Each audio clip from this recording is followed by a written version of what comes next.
मित्रांनो, तुम्ही जर असा विचार करत असाल की आजचा काळ एकदम सुरक्षित आहे आणि तुम्हाला कोणाकडून कसलाही धोका नाही, तर तुम्ही पूर्णपणे चुकीचे आहात.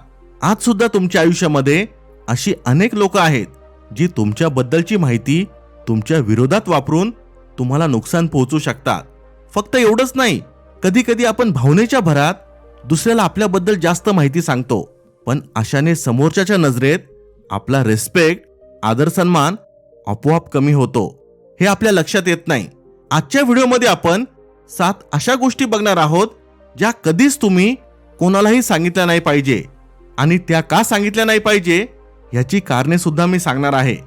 त्यामुळे व्हिडिओ शेवटपर्यंत बघा. पहिले आहे उत्पन्न. तुमचे उत्पन्न कोणालाही कळू देऊ नका. ह्याची 2 मुख्य कारणे आहे. पहिलं म्हणजे समजा तुमचे उत्पन्न कमी असेल, तुम्ही कमी पैसे कमवत असाल आणि जर तुम्ही हे लोकांना सांगितले तर लोक तुम्हाला मूर्ख आणि कमजोर समजतील. ते तुमच्याशी मैत्री करणार नाही, कारण कमजोर व्यक्तीबरोबर मैत्री करून कोणाचाच फायदा होत नाही.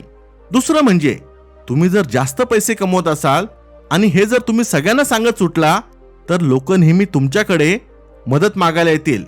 शक्यता आहे की काही लोक तुमच्याबरोबर मैत्री फक्त पैशांसाठी करतील.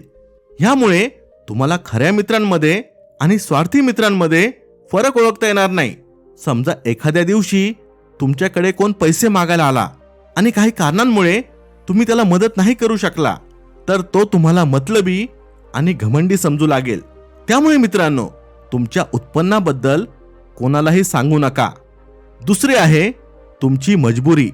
मित्रांनो, ह्या जगाचा एक नियम आहे, लोक तुमची मजबुरी बघून तुमच्यापासून लांब पळतात. आपण पहिल्या पॉइंटमध्ये पाहिले, कमजोर व्यक्तीबरोबर मैत्री करून कोणाचाच फायदा होत नाही, म्हणून लोक अशा व्यक्तींपासून लांब पळतात. त्यामुळे तुम्ही लोकांना जर सतत आपली मजबुरी सांगून त्यांच्या समोर लाचार होत असाल तर लोक तुम्हाला रडका, दुःखी आत्मा समजतील आणि तुमच्यापासून लांब पळतील. ते जेव्हा कधी तुम्हाला भेटतील ते एकच गोष्ट विचार करतील, अरे देवा, हा दुःखी आत्मा मला परत भेटला. ह्याशिवाय काही लोक अशी पण असतात जी तुमच्या मजबुरीचा फायदा उचलतात. समजा एखाद्याबरोबर व्यवहार करताना तुम्ही समोरच्याला असे दाखवले की तुम्हाला पैशांची खूप गरज आहे, तेव्हा समोरचा तुमच्याकडून कमी पैशामध्ये तो व्यवहार करून घेईल. त्यामुळे मित्रांनो, लोकांना आपली मजबुरी कधीच सांगू नका. तिसरे आहे भूतकाळात घडून गेलेल्या चुका आणि भविष्यकाळाचे नियोजन. मित्रांनो, तुमच्याबरोबर असे कधी घडले आहे की एखादा व्यक्ती तुमचा खूप चांगला मित्र झाला आणि भावनेच्या भरात तुम्ही त्याला तुमचा पूर्ण इतिहास सांगितला आणि नंतर जेव्हा काही कारणांमुळे ती व्यक्ती तुमचा मित्र राहत नाही, तेव्हा तुम्हाला त्याच्याबरोबर झालेल्या संवादाबद्दल प्रचंड पश्चाताप होतो. मला वाटते असे आपल्या प्रत्येकाबरोबर घडते. तुम्ही सगळ्यांना भूतकाळातल्या चुकांबद्दल सांगत बसाल तर त्या चुकांना धरून लोकांच्या मनात तुमच्याबद्दल एक मत तयार होईल. ते तुम्हाला मूर्ख आणि कमजोर समजतील. त्यामुळे आपल्या भूतकाळात घडून गेलेल्या चुकांबद्दल कोणाला सांगू नका.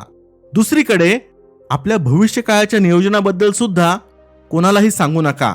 कारण पहिली गोष्ट तर समोरचा तुमचे भविष्यकाळाचे नियोजन ऐकून करणार तर काहीच नाही, बऱ्याच जणांनंतर त्याच्यामध्ये इंटरेस्ट सुद्धा नसणार आहे. आणि दुसरं म्हणजे काही कारणास्तव तुम्ही समोरच्याला सांगितलेल्या गोष्टी वेळेत घडल्या नाही तर लोक तुमची थट्टा मस्करी करायला सुरुवात करतील. ते म्हणतील, हा तर नुसता बोलबच्चन आहे, करत तर काहीच नाही. त्यामुळे ह्या दोन्ही गोष्टी आपल्यापर्यंत ठेवलेल्याच बऱ्या. चौथे आहे घरातल्या गोष्टी. रामायणामध्ये विभीषणने भलेही प्रभू रामाची साथ दिली होती आणि योग्य मार्ग निवडला, पण आज तुम्ही पाहिलं असेल कोणीही आपल्या मुलाचे नाव विभीषण ठेवत नाही. त्यामुळे आपल्या घरातल्या गोष्टी आपल्या घरातच ठेवा. जर तुम्ही घरातल्या गोष्टी सगळीकडे सांगत बसला तर सर्वात आधी तुम्ही तुमच्या घरच्यांचा अपमान करत आहात आणि दुसरं म्हणजे समाजामध्ये तुमची किंमत राहणार नाही. लोक तुमच्या घरच्यांचा आदर करणार नाही, त्यांना रिस्पेक्ट देणार नाही. पाचवे आहे तुमचे दोष आणि तुमच्या क्षमता. मित्रांनो, समजा तुमच्या मित्रांबरोबर भांडण झाले तर त्यांना आधीच माहिती असेल तुमच्यामध्ये काय दोष आहे, तुमच्या कोणत्या वर्मावर नक्की घाव करायचा आहे, किंवा त्यांना हे पण माहिती असेल ते कशा प्रकारे तुम्हाला कमजोर बनवू शकतात. त्यामुळे तुमच्यामध्ये असलेले दोष आणि क्षमता यांना तुम्ही स्वतः नीट समजून घ्या, त्यांच्यावर काम करा, पण कोणालाही त्याच्याबद्दल सांगू नका. 6वे आहे तुमचे मित्र आणि शत्रू. तुमचे मित्र आणि शत्रू सुद्धा एक प्रकारे तुमची कमजोरी आहे.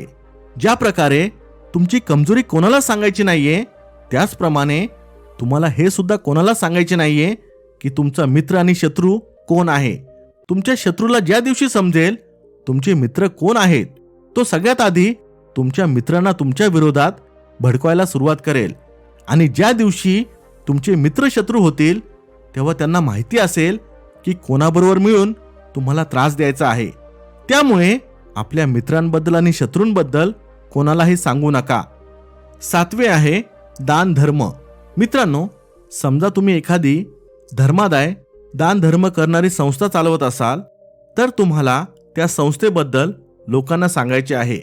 असे केल्याने तुम्हाला देणगीदार मिळतील आणि तुम्ही तुमची संस्था अजून चांगल्या प्रकारे चालवू शकाल. पण जर तुम्ही फक्त दान धर्म करत असाल तर त्याबद्दल कोणालाही सांगू नका. कारण फक्त शो ऑफ करण्यासाठी किंवा मी किती महान आहे हे दाखवण्यासाठी तुम्ही दान धर्म करत असाल तर पहिले तर त्या दान धर्माला काही अर्थ राहणार नाही, आणि दुसरं म्हणजे लोकांच्या नजरेत तुमचा रिस्पेक्ट कमी होईल. मित्रांनो, ह्या होत्या त्या 7 गोष्टी ज्या तुम्ही कधीच कोणाला सांगितल्या नाही पाहिजे. इथपर्यंत व्हिडिओ पाहत असाल तर व्हिडिओला लाईक करायला विसरू नका.